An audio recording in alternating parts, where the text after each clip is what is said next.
The leaders of the Baiwu tribe, Gu Ji and Tian Hong, were subjected to a masterclass in whiplash diplomacy. Chief Luo Chang's welcome began with a terrifying military parade, a stark contrast to his friendly words. He then treated them to a hunt, a brutal firepower demonstration that was less a contest and more a one-sided slaughter, revealing the horrifying gap between their worlds. The psychological assault followed, a tour of dream homes their people built but could never own. This was swiftly followed by a shock-and-awe campaign of the senses, feasts of braised pork, ice-cold beer, and even lollipops, shattering their very concept of wealth. Finally, Luo Chong laid his cards on the table with chilling honesty. Join the Han tribe and prosper, or become slaves for the resources beneath your land. Overwhelmed and outmaneuvered, the two chiefs were then sent on an inspection tour of the Han tribe's southern territories, a journey designed to completely demolish their old reality and replace it with a new one, dictated by him. Their minds were reeling, their defenses broken, and the grand tour of an empire had only just begun. But this prefect's power is limited. His main task is to relay the chief's orders and, at the same time, keep an eye on the commandery governors under him to see if any dare to step out of line. To put it simply, he's the chief's personal inspector and enforcer. For now, our Han tribe has only established this one prefecture, Cheong Province. The prefect's name is Xue Qingyao, and he's quite a character. Gu Ji and Tian Hong were secretly astonished. My heavens, how vast must this Han tribe be to require so many layers of officials? From village chief to county magistrate, then to commandery governor and prefect, each level managing the one below it, like stacking building blocks. They had managed to keep hundreds of thousands of people in order. This organizational ability was simply terrifying. Tian Hong's curiosity was piqued again. But I've heard that the governor of Tuahai Commandery, Da Shu, is very close with the Han chief. Why wasn't he made the highest-ranking official? Commandery Governor Lin is formidable, of course. Although he's only a commandery governor now, anyone with a discerning eye can see he's destined to be a prefect. Besides, in terms of real power, the area he manages is larger, not smaller, than that of the prefect of Cheong Province, Yin explained. Then this prefect Xue, Guji pressed. Who is he? Is he also an old friend of the chief? He, that's where you're mistaken, Yin said, his tone taking on the cadence of a storyteller. Back in the day, our Han tribe had 3 major expansions. The first was when Commandery Governor Lin and another man named Shu took the initiative to merge their tribes with ours. The second was when the chief used pottery and white salt to trade for several hundred people. The third time was the biggest one. At that time, cannibals were rampant, and more than a dozen tribes, in order to survive, flocked to the Han tribe for protection. Prefect Xue's family joined at that time, so they're considered veterans. This man is a born foreman. The Xue clan's ancestral craft is digging foundations and building houses. After joining the Han tribe, he was like a fish in water, going from leading a few dozen people to build houses to later leading several thousand to build cities. Later on, the chief took a fancy to his organizational skills and transferred him directly to the most elite Tiger Guards to serve as a military adjutant, in charge of logistics, morale, military law, you name it. The Tiger Guards, you may not have heard of them. Let's put it this way. They're all clad in heavy armor, armed with steel sabers and long spears, equipped with crossbows and cannons. They are the elite force of our Han tribe. When we pacified this island of Cheong Province, they were the main fighting force. And Prefect Xue was the quartermaster general of that great battle. The food, sanitation, weapons, and ammunition for more than 20,000 people were all under his sole command. After the war, he knew the situation here like the back of his hand, so the position of prefect naturally fell to him. The group soon switched to a small boat and traveled up the Qingshui River. The small boat cut through the green waves. On both banks were endless stretches of verdant rice paddies, shimmering with golden flecks of light under the sun. The air was filled with the fresh scent of water and earth, a truly invigorating sensation. Ever since the Han tribe took over, high-yield and delicious rice had quickly replaced the original corn, becoming the new staple for the local people. On the ridges between the fields along the riverbank, several children with bare bottoms were bent over, searching for something in the paddy fields, their clear laughter ringing out from time to time. Their small bamboo baskets were already half full of lively river shrimp and small crabs. In truth, the island was no longer short of meat. Rabbits were raised in greater numbers than chickens and ducks, and every household had pigs and sheep in their pens. The children were in the fields purely for fun. The small boat soon arrived at the city of Xinhua Commandery. To be honest, the city was pitifully small, only a little larger than their old home in Hanyang City. After being announced, the three of them met the commandery governor, Tiezhan. Greetings, commandery governor Tai. Yian was the first to cup his fist in salute. Hey, we're all comrades here. Cut the formalities. Tiezhan was a burly man who laughed heartily as he stepped forward to help Yian up, clapping him on the arm with a hand the size of a fan. From the Jinwu Guard? Then we're brothers in arms. Quick, come inside and sit. Tiezhan's warmth was a stark contrast to his weather-beaten face. He personally arranged for food and wine. At the dinner table, he pulled Yian aside and asked him all sorts of questions, inquiring about the changes in the tribe's capital over the past 2 years. After a few rounds of drinks, Tiezhan also figured out the purpose of Gu Ji and Tianhong's visit. I hear you want to see the lives of the common people? Tianhong nodded. Yes, I just can't figure it out. You used your army to occupy their land. Why would they willingly pay taxes to you? Huh? What's so hard to understand about that? Tiezhan took a large swig of wine and grinned. You just haven't seen enough. When the Xian tribe was in charge here, the taxes were even heavier, and there was no set amount. It all depended on the mood of the tax collector. When we came, the taxes were lower than before, and we collect exactly what we say we'll collect, not a single grain more. Why? Because we have a unified system of weights and measures. Besides, he pointed out the window. We collect the taxes, but we don't pocket the money ourselves. We use it to build roads for the villages, schools for the children, dig irrigation canals, and buy farm tools. The common people see all of this. This tax is worth paying. Spending money on the common people? Gu Ji still found it hard to believe. Of course, Tiezhan pounded his chest with a thump. If we don't collect taxes, what will the tribe use to build things for everyone? Roads, schools, irrigation canals, do they just fall from the sky? Take your people, for instance, Tiezhan said, ticking off the points on his fingers. If you join the Han tribe, the government will have to provide you with seeds and livestock, right? But the government doesn't produce these things itself. So what does it do? It has to spend money to buy them from elsewhere and then transport them to you. But here's the problem. If you don't pay taxes, where does the tribe get the money? He spread his hands. When you look at it that way, the little bit of tax the tribe collects from you ends up being spent on you anyway. Doesn't that make sense? The two men nodded, their minds muddled, as if stuffed with paste. They seemed to understand, yet not completely. After all, the White House tribe was still in the primitive mindset of why should I give you the fruits of my labor? To expect them to grasp the advanced concept that taxation is the fuel that runs the machinery of the state in one go was indeed asking a bit much. I'm probably just confusing you with all this talk. Tiezhan waved his hand dismissively. Seeing is believing. Just go to the villages, chat with the common folk, and ask them why they're willing to pay taxes. That'll be more effective than 1,000 words from me. Without delay, Tiezhan made the arrangements, and the group headed straight for a place called Shangha Village. This was the model village where the Han tribe had initially focused on implementing its new policies. As soon as they arrived at the village entrance, Gu Ji and Tianhong were stunned by the sight before them.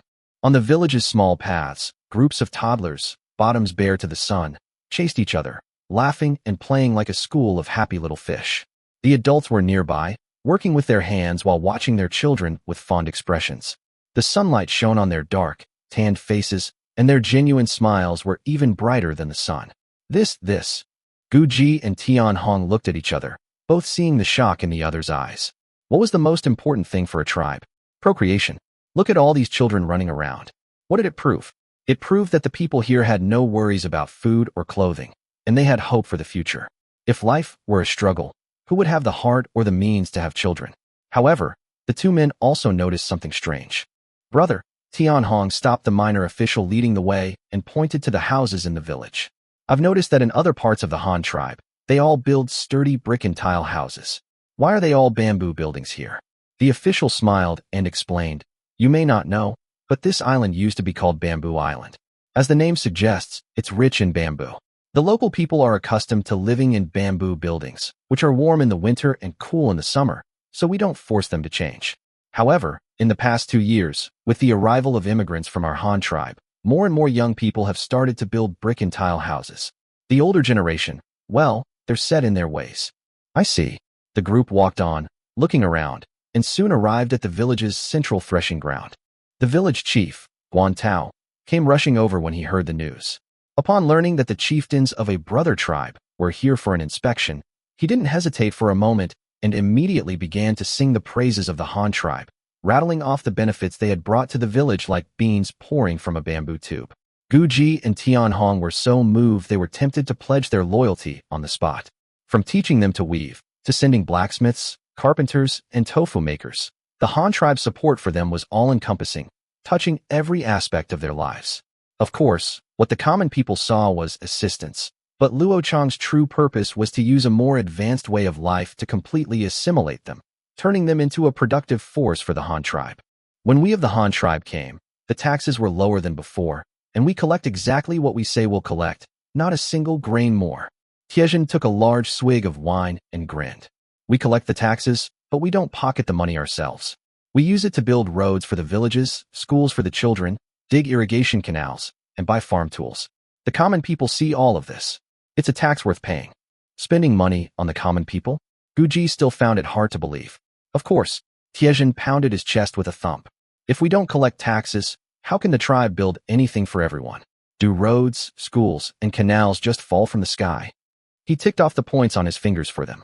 If you were to join the Han tribe, the government would have to give you seeds and livestock, right? But the government doesn't produce these things itself. So, it has to spend money to buy them from elsewhere and then transport them to you. But if you don't pay taxes, where does the tribe get that money? The two men nodded, their minds muddled. They seemed to understand, yet not completely. After all, to expect them to grasp the advanced concept that taxes were the very engine that powered the tribe in a single day was asking too much. I'm probably just confusing you with all this talk. Tiezhen waved his hand. Seeing is believing. Just go to the villages and chat with the common folk. That'll be more effective than 1,000 words from me. And so they did. The group headed straight for a model village called Shanghai. As soon as they arrived at the village entrance, Guji and Tianhong were stunned by the sight before them. On the village's small paths, groups of toddlers, bottoms bare to the sun, chased each other, their laughter echoing like silver bells. The adults worked nearby, keeping a fond eye on their children. The sunlight shone on their dark, tanned faces, and their genuine smiles were brighter than the sun itself. What was the most important thing for a tribe? Procreation. The sight of all these children running around proved one thing. The people here had no worries about food or clothing, and they had hope for the future. However, the two men also noticed something odd. In other parts of the Han tribe, everyone built sturdy brick and tile houses. Why were there only bamboo buildings here? The minor official leading the way smiled and explained, "You may not know, but this island used to be called Bamboo Island, and it's rich in bamboo. The local people are used to living in bamboo buildings, which are warm in the winter and cool in the summer, so we don't force them to change. However, in the past 2 years, more and more young people have started to build brick and tile houses." The group walked on, looking around, and soon arrived at the village's central threshing ground. The village chief, Guan Tao, came rushing over when he heard the news. Upon learning that the chieftains of a brother tribe were here for an inspection, he immediately began to sing the praises of the Han tribe, reeling off a long list of the benefits they had brought since taking over. Guji and Tianhong were deeply moved. From teaching them to weave to sending blacksmiths, carpenters, and tofu makers, the Han tribe's support was all-encompassing. After bidding farewell to the enthusiastic villagers of Shanghai, the group traveled to the saltworks of Xianfeng Commandery. As they approached, the salty, humid sea breeze was mixed with a unique, savory scent. Further ahead, the sight that greeted them made Guji and Tianhong's breath catch in their throats. Mountains of snow-white salt crystals, shimmering with a blinding light under the sun, stretched on without end.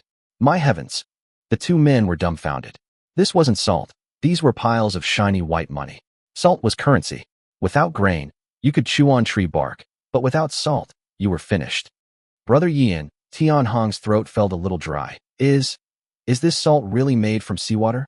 Yian only had a superficial understanding himself, so he said bluntly, "I'm not sure of the details. Come on, let's go have a look." A minor official in charge of receiving them led them into the saltworks.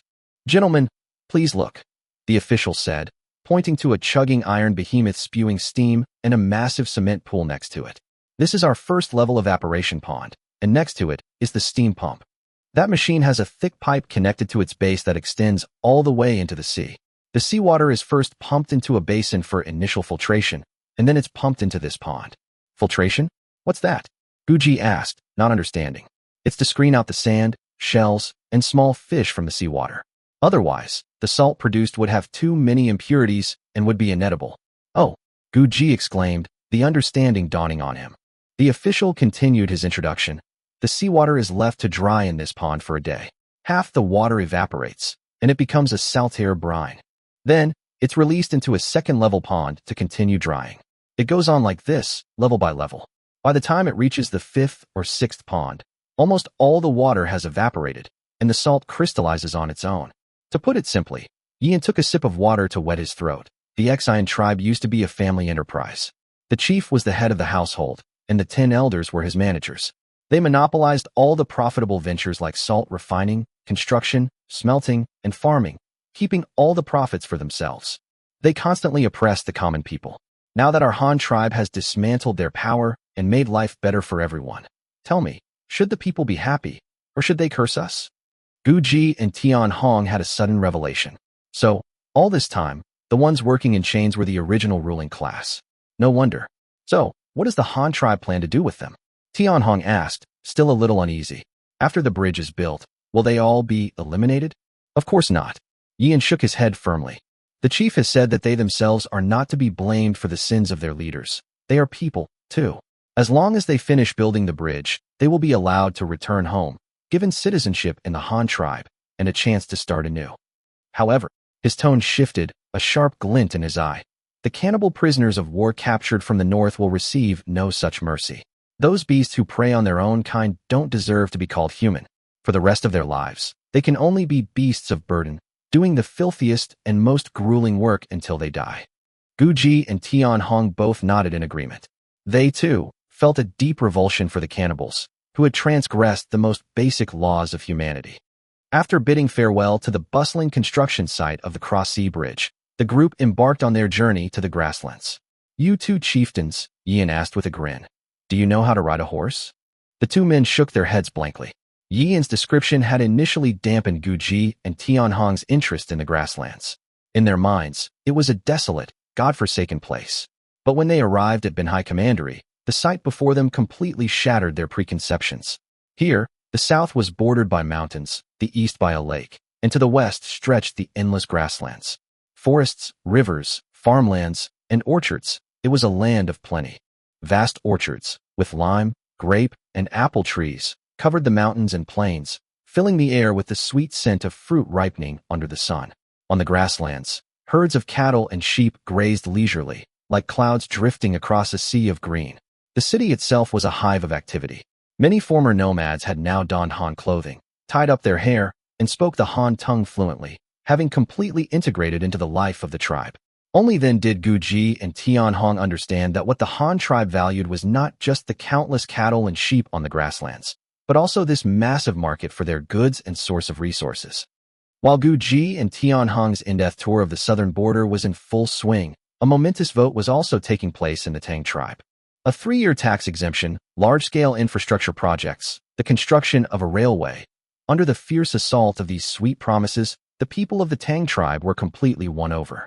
Anyone who dared to stand in the way of their joining the Han tribe was now their mortal enemy. Sure enough, a small group of minor nobles, unwilling to lose their special privileges, attempted to flee with their fortunes after the results of the vote were announced. Their plans, however, were doomed to fail. Before they could even make a move, the enthusiastic people of the Tang tribe reported their conspiracy to the authorities. The result, of course, was that they were caught red-handed by the soldiers of the Tiger Guards. The leaders were publicly executed in the marketplace, a grim but effective deterrent. With the last obstacle cleared, the Tang tribe was officially incorporated into the territory of the Han tribe. Tang Yao was also brought by Luo Chong to his new home in Tuahai Commandery, officially becoming family with Xiao Dai and Zhang. There were no palace intrigues, no tearful dramas. The three women quickly became as close as sisters. Luo Chong had also long since established the rule of primogeniture, eliminating the root cause of future succession disputes. Furthermore, he had planned a comprehensive training regimen for his descendants, a system of experience starting from the grassroots level, a testament to his foresight. In the second month, Tang Yao brought joyous news. She was with child. Luo Chong, while overjoyed, also became even busier. The Tang tribe, this new territory with its 8 commanderies, more than 30 counties, and a population of over 100,000, was waiting for him to work his magic and fully integrate it into the grand design of the Han tribe. The Xian tribe used to have a hereditary chief, with 10 elders serving under him. Yian held up a hand, gesturing as he spoke, his tone carrying the air of a seasoned storyteller. Those 10 old men were a force to be reckoned with. Salt refining, house building, blacksmithing, cattle ranching, farming. Any trade in the tribe that turned a decent profit was completely controlled by them. Just think about it. These men were the local lords of the Exian tribe. When one man prospers, his whole family prospers with him. Every last one of their relatives and friends strutted around the tribe as if they owned the place. But then, in one fell swoop, they were crushed by our Han tribe. They're no longer elders, their reign as local lords is over, and the good life for their domineering relatives has come to an end. So, tell me, when you ask them to risk their lives, who's going to be the most motivated? It's these very men, isn't it? They used to bully the common people for sport. Now we've wiped out this nest of parasites and made life better for the common folk. Do you think the people should be crying and cursing us, or should they be celebrating in the streets? After this speech, a jolt went through Gu Ji and Tian Hong's minds, and everything suddenly became clear. So, this entire time, the dense crowd of prisoners of war were the families of the landlords and wealthy elite of the old era. No wonder the common people looked at them with a hint of satisfaction in their eyes. However, Tian Hong was still a little uneasy. He leaned in and asked, "So, what will happen to these people in the future? Will they just work for free every day with no wages? And when the bridge is finished, will they be finished?" He made a throat-slitting gesture. "Of course not." Yian waved his hand, his answer firm and decisive. "Although they are prisoners of war, remnants of the old regime, their crimes don't warrant death. Our chief is benevolent. He has given the order that as soon as the bridge is finished, they will all be released. They'll even be issued Han tribe citizenship and allowed to go home to their wives and children. Besides, this bridge isn't being built for nothing. Once it's finished, the natural chasm will become a thoroughfare, which is a great thing for their own Cheongzhou Island. It can be considered their contribution to the construction of their homeland. No wages? Huh. Compared to keeping their lives, that's a small price to pay." Yian's tone then shifted, a look of undisguised disgust on his face. "However, those cannibal prisoners of war captured from the north are another matter entirely. Those creatures grew up eating the flesh of their own kind. They can no longer be considered human. They're just a pack of beasts in human skin. And beasts must be treated as such. For the rest of their lives, they'll be slaves, worked to death. Whatever job is the most grueling, whatever task is the most foul, that's what they'll be doing." Gu Ji and Tian Hong nodded repeatedly, a sense of grim satisfaction in their hearts. Indeed, having been with the Han tribe for a while, they had also heard many repulsive stories about the cannibals. If those monsters, who drank blood and feasted on their own kind, were to fall into their hands, they would likely have been slaughtered on the spot, not kept alive to work. But on second thought, the Han tribe's method was truly brilliant. The tribe needed to build everywhere, and they were short on manpower. These slaves, who required no pay, were like free labor falling from the sky. In a word, ingenious. After understanding the situation at the construction site, the two men bid farewell to Yian and prepared to head to their next destination, the Great Grasslands. Their route was clearly mapped out. They would travel east, first to the southernmost Binhai Commandery, then turn north towards Zhongwu and Kaiyuan Commanderies, covering the entire Honghu grassland. Finally, they would take a boat from Kaiyuan Commandery, follow the Honghu waterway, and head straight for the capital. But before they left, Yian stopped them with a grin and asked a critical question.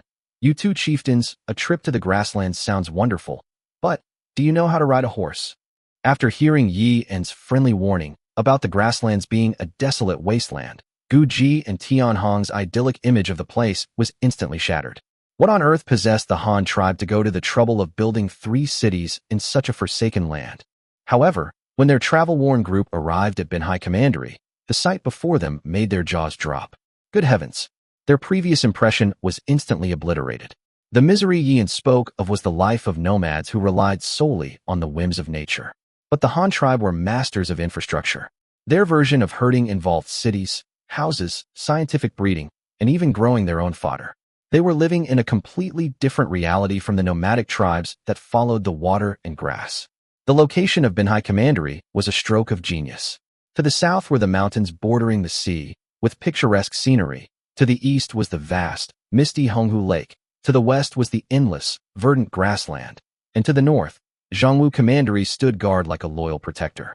Forests, orchards, farmlands, rivers. My God, this wasn't a grassland. This was a paradise on earth.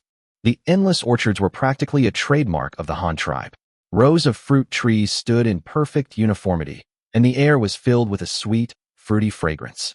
The most common fruit was a bright green lime, sour enough to make one pucker, but essential for making cheese. The relationship was like that of brine to tofu. Without it, milk couldn't be turned into curds. It was said that it would also be used to make soda in the future, practically liquid gold. In addition, there were bunches of deep purple grapes, crisp green apples, and clusters of deep blue blueberries that made one's mouth water just looking at them. In the fields, wheat and corn grew vigorously, swaying in the grassland wind. Given the precious water resources, they were much easier to manage than delicate rice paddies. And the livestock. The sight of them completely overturned the two men's worldview. Herds of cattle and horses, even more magnificent than the war horses of the Xiaoyao Guard, leisurely swished their tails. White sheep covered entire hillsides like clouds in the sky. A single glance could take in large flocks of several hundred. The city of Binhai itself was even more bustling with people and activity. Ever since the Han tribe planted its flag on the grasslands, the weaker, smaller nomadic tribes had flocked to pledge their allegiance. The Han tribe was generous, welcoming all who came. Of course, if you wanted to join, you had to follow the rules. And so, these herdsmen shed their leather coats for Han clothing, undid their matted braids to tie their hair up in the Han style, and began to speak halting Chinese. After a few years, the first group to join were, inside and out, no different from the longtime citizens of the Han tribe. Meanwhile, the incorporation of the Tang tribe was also in full swing. When the common people heard that a better life was within reach, their desire became a fever pitch. Anyone who dared to stand in their way at this time was a public enemy. Although they didn't dare to take matters into their own hands, they were more than eager to inform the Han tribe's army. Sure enough, the moment the referendum results were announced and the Tang tribe officially became Tangshan commandery of the Han tribe, a few short-sighted minor nobles and chieftains got some foolish ideas. These cowards, knowing they couldn't defeat the Han tribe, thought they could make a quick score in the chaos and then flee. They figured that with the skills they had learned from the Han tribe over the past 2 years, they could go to some remote corner and establish themselves as new lords.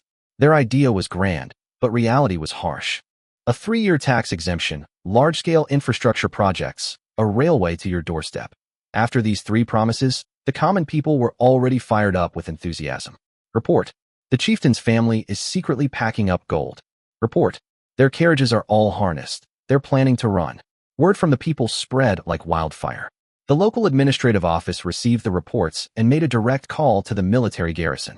And so, before the few minor nobles could even begin their great escape, the soldiers of the Tiger Guards broke down their doors and pinned them to the ground one by one. The end result, of course, was public execution, with heads rolling in the town square. Bang, bang, bang.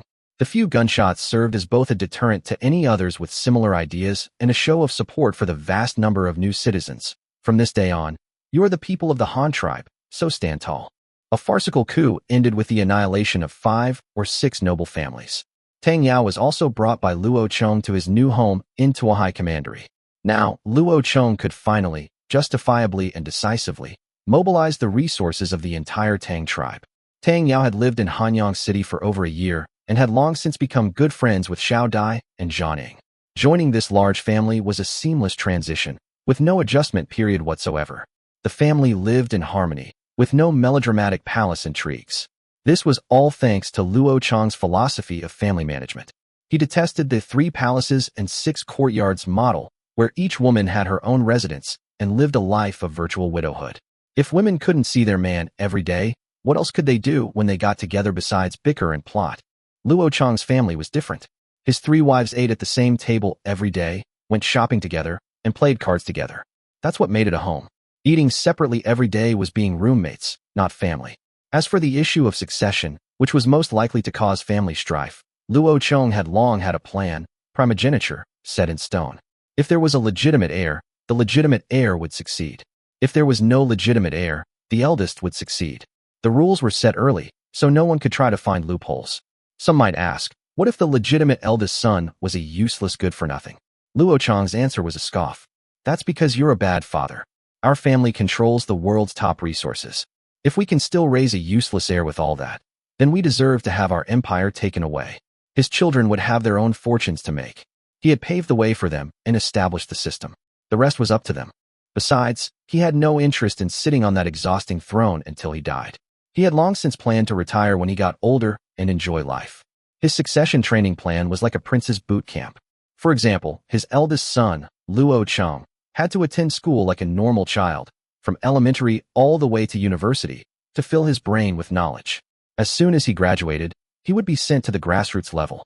He would start as a clerk, serving tea and fetching water, and rotate through both the administrative and military systems, climbing the ladder one step at a time, based on his performance. You want to be emperor? Fine. Start as an intern and work your way up. Voiceover.